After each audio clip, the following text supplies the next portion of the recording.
বহরমপুর শহরেই 4 star deluxe premium hotel with luxury and comfort golden retreat.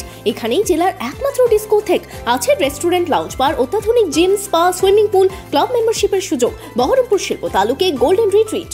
প্রার্থী হিসেবে নাম ঘোষণার 10 দিন পর বহরমপুরে আসছেন তৃণমূল কংগ্রেস প্রার্থী ইউসুফ পাঠান। নোটিশ পাঠিয়ে ওই দিন কর্মীদের হাজিরা দিতে বলল তৃণমূল কংগ্রেস।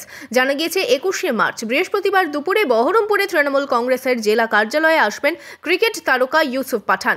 ওই দিন জেলা অফিসে আসতে বলা হয়েছে তৃণমূল নেতাদের। তৃণমূল সূত্রে খবর, ইউসুফ পাঠান যেদিন শহরে প্রথম আসবেন সেদিনই তৃণমূল নিজেদের শক্তি দেখাতে চায়। বৃহস্পতিবার থেকে পুরো দমে শুরু হবে প্রচার। দলের নেতাদের জন্য ওই নোটিশে সই রয়েছে তৃণমূলের বহরমপুর মুর্শিদাবাদ সাংগঠনিক জেলার সভাপতি অপূর্ব সরকার ও চেয়ারম্যান রবিউল আলম চৌধুরীর।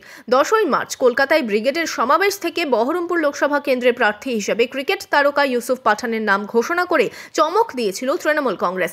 দেওয়াল লেখাও শুরু করেছেন তৃণমূল কর্মীরা। তবে প্রার্থীকে চোখের দেখা না দেখতে পাওয়ায় আক্ষেপ রয়েছে কর্মীদের মধ্যে। তৃণমূল নেতাদের দাবি, বৃহস্পতিবারই মিটতে চলেছে সেই আক্ষেপ।